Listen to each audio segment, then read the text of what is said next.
a cɛ ka ɲi a n'o ka ɲi. I bɛ om nana ni hɛrɛ ye wa i bɛ om nana ni an dun ye. Ɲɔgɔn tɛ ɲɔgɔn man da an dilu la c'est de la qualité. Ɲɔgɔn tɛ ɲɔgɔn man da an dilu la c'est le numéro 1.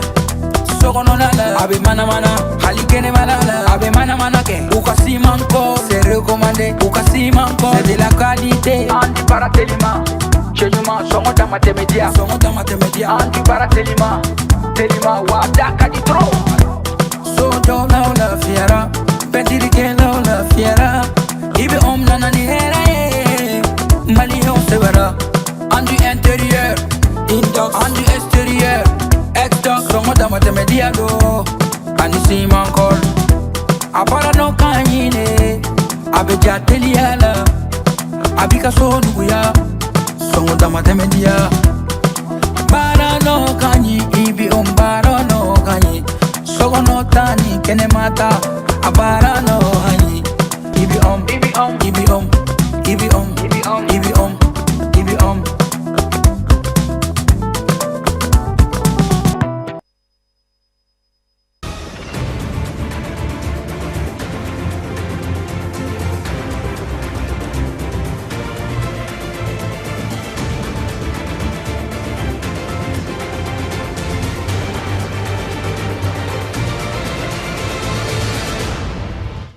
Lancement officiel de l'opération Ramadan Charuti ce mercredi 25 février 2026 au monument de la Tour d'Afrique de Bamako sous la présidence du ministre de la Jeunesse et des Sports Abdoulkassim Fomba.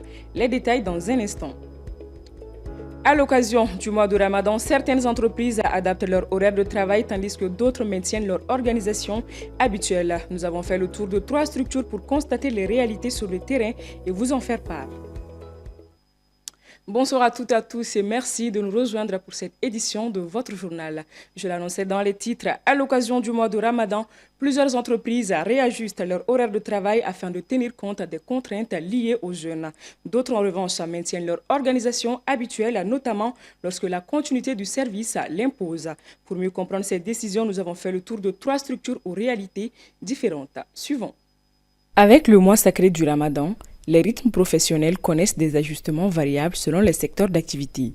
Dans cette entreprise de sécurité, les agents poursuivent donc leur mission selon la même rotation, malgré les exigences du jeûne. Bon, dans le domaine de sécurité, non, on n'a pas eu de décalage d'horaire. Nous, par exemple, on est toujours en contrôle intensif sur nos agents, parce qu'on a des agents déployés dans pas mal de sites, donc il faut être au taquet. Du côté de cette entreprise spécialisée en électronique, une mesure destinée à alléger la charge quotidienne des employés a été observée. Bien sûr, bien avant le Ramadan, il y a des clients qui venaient, on recevait des clients de 8h jusqu'à 20h. Actuellement, c'est de 9h à 17h. Avant, c'était de 8h à 18h. Souvent, d'autres viennent, ça va trouver que nous sommes déjà partis. Ça fait chuter les niveaux de vente. Enfin, dans cette entreprise évoluant dans beaucoup de domaines, notamment l'immobilier, l'aménagement concerne uniquement le personnel féminin afin de mieux préparer la rupture du jeûne et s'occuper des responsabilités familiales. Si, pour les femmes, oui, parce qu'avant on descendait à 17h et là actuellement on descend à 16h. Le changement d'horaire n'a pas changé beaucoup de choses par rapport au rendement. Entre continuité de service, réorganisation partielle et mesures ciblées, ce tour d'horizon montre que l'adaptation des horaires durant le Ramadan varie selon les contraintes et les choix internes de chaque entreprise.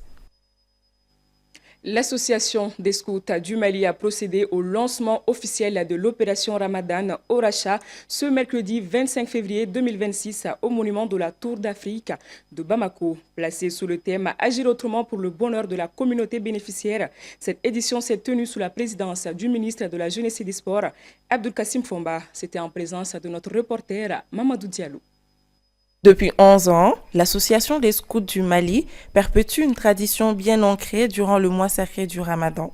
La distribution d'iftar dans les lieux publics, hôpitaux, gares routières, carrefours et axes à forte circulation figurent parmi les sites ciblés au profit des usagers de la route et des personnes peinant à regagner leur domicile aux heures de pointe. Du premier jour au dernier jour du Ramadan, distribuons des kits dans les différentes circulations routières et puis certains hôpitaux. À Bamako, nous avons 19 localités et nous sommes dans 6 régions du Mali. chaque année, l'opération Ramadan Charity distribue au moins 5000 kits dans les différentes localités à travers le pays. Quand nous sommes en train de nous engager pour le pays, et puis nous retournons et voir les premiers responsables derrière nous, ça ne fait qu'encourager. Parce que le scoutisme, le principe du scoutisme, c'est servir Dieu, son pays et soi-même. Et maintenant, quand on est là à servir le pays, et puis les premiers responsables, surtout le premier responsable de la jeunesse, nous sommes un mouvement de jeunesse encadré par des adultes. Donc quand on voit le premier responsable de la jeunesse du pays derrière nous, ça ne fait qu'encourager. Pour cette première étape, le monument de la Tour d'Afrique a servi de cadre symbolique à l'opération, marqué par la participation effective du ministère de la Jeunesse et des Sports. Nous avons des jeunes scouts, qui est un mouvement international et qui est très bien représenté ici au Mali, qui est constitué de jeunes Maliens engagés, citoyens, qui savent qu'ils ont un rôle à jouer et qui sont des jeunes de toutes confessions religieuses confondues, de toutes communautés confondues, qui se donnent la main pendant ce mois de Ramadan, qu'ils soient musulmans ou pas, pour essayer de distribuer des vivres à ceux qui en ont besoin, des vivres à ceux qui doivent rompre le jeûne. Et ça, c'est extrêmement important. C'est vraiment un message pour nous, un message pour montrer qu'au Mali, nous sommes un seul peuple. L'occasion a également été saisie par plusieurs autres organisations de jeunesse pour apporter leur soutien aux scouts, témoignant ainsi d'un élan collectif de solidarité, d'entraide et de citoyenneté active au service des plus vulnérables. C'était bien l'élément de Mamadou Diallo sous la voix de Aïssata Kanté. On poursuit. À quelques heures de la rupture du jeûne, les fruits colorés apportent une touche particulière à la table dressée pour l'occasion. Pastèque, mango, orange. En ce mois de Ramadan, les marchés connaissent une effervescence particulière. Mais derrière cette abondance, la demande est-elle vraiment plus forte? Élément de réponse dans ce reportage signé Aïssata Silla. Les fruits occupent une place importante dans notre alimentation pendant ce mois sacré. Riche en eau et en vitamines, il permet de réhydrater l'organisme après de longues heures sans boire ni manger. Pastèque, orange, papaye ou encore banane figurent parmi les fruits les plus recherchés. Je vends beaucoup d'articles en général, mais pendant le mois de Ramadan, je propose surtout des papayes et des oranges, car ce sont des produits qui se vendent très rapidement. En cette période qui devrait pourtant être propice aux affaires, certains vendeurs déplorent une forte hausse des prix d'achat en gros, ce qui complique davantage la vente au détail. Le marché est très lent cette année. La banane et la pomme restent les fruits les plus vendus. Pourtant, lorsqu'on jeûne, consommer des fruits est bénéfique pour la santé. Malgré cela, le marché connaît un ralentissement.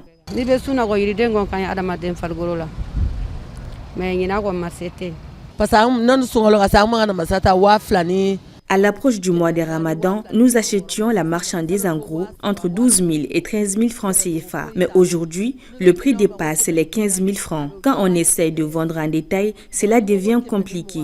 Car 700 francs les kilos de bananes restent chers pour certains clients. Du côté des consommateurs, les fruits sont devenus presque indispensables. J'achète de la papaye et des bananes pour l'iftar car c'est bon pour la santé. Les fruits facilitent la digestion et aident à réhydrater le corps après une journée de jeûne. Pour les prix, cela dépend des moyens de chacun. En période de Ramadan, les fruits s'imposent comme un incontournable sur les tables de l'iftar. Si la demande semble en hausse, chacun s'approvisionne toutefois selon ses moyens et ses préférences. Les fruits et légumes sont régulièrement recommandés par les professionnels de santé pour maintenir une bonne forme et préserver l'équilibre alimentaire. Voilà ce qui nous amène sur la page des actualités internationales qui nous seront également décortiquées par Aïssata Silla. Suivons. 9 hommes ont été renvoyés devant la justice au Nigeria pour leur implication présumée dans le massacre de plus de 150 habitants du village de Yelwata et majoritairement chrétiens. Cette procédure judiciaire rare de ce type d'affaires intervient dans un contexte de forte pression diplomatique des États-Unis qui ont inscrit le Nigeria sur une liste noire pour violation de la liberté religieuse, ouvrant la voie à d'éventuelles sanctions. Au Gabon, le ministère de la Communication a confirmé des discussions avec Meta et TikTok après la suspension des principaux réseaux sociaux décidée le 17 février par le régulateur des médias. Depuis plus d'une semaine, Facebook, Instagram, YouTube et TikTok restent inaccessibles, tandis que WhatsApp fonctionne par intermittence. Les autorités assurent que la mesure n'est pas définitive et vise une meilleure régulation, tandis que l'opposition la juge disproportionnée et inconstitutionnelle.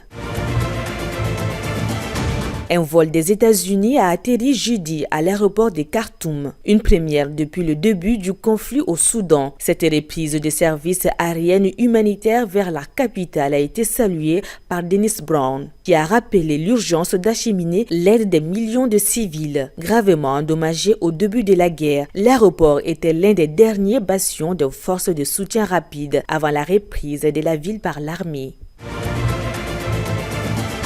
Le Zambie a suspendu un projet d'accord bilatéral de santé avec les États-Unis, estimant que certaines clauses portent atteinte à des intérêts nationaux, d'un montant de plus d'$1 milliard sur 5 ans. L'accord visait à renforcer la lutte contre le VIH-Sida et le paludisme, ainsi que la santé maternelle et la préparation aux épidémies. Mais des dispositions liant le financement à une coopération minière et un partage de données sur les pathogènes pendant 10 ans ont suscité des inquiétudes sur la souveraineté et l'usage des informations. Voilà qui met fin à l'édition de ce vendredi 27 février 2026. Au plaisir d'avoir été avec vous. Merci, bonsoir.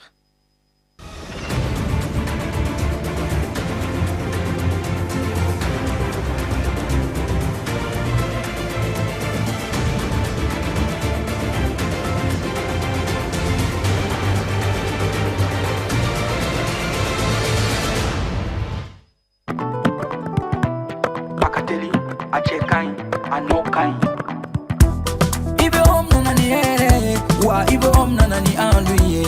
Nyogote nyogomanda andilula, c'est de la qualité. Nyogote nyogomanda andilula, c'est le numéro 1. Sokononala, abe mana mana, halikene malala, abe mana mana ke. Ukasi manko, c'est recommandé. Ukasi manko, c'est de la qualité. Anti paratelima, chenyuma songo tamate media. Anti paratelima, telima wadaka di tro. Sojo na la fiera, petiri ke la fiera. Ibe om nanani here, Mali on severa. Andu intérieur, indox, andu extérieur, exdox, songo tamate media do. Anisi mankol, abara no kanyine, abeja teliala, abika so nuguya, songo tamate media. Bara no kanyi, ibi om bara no kanyi.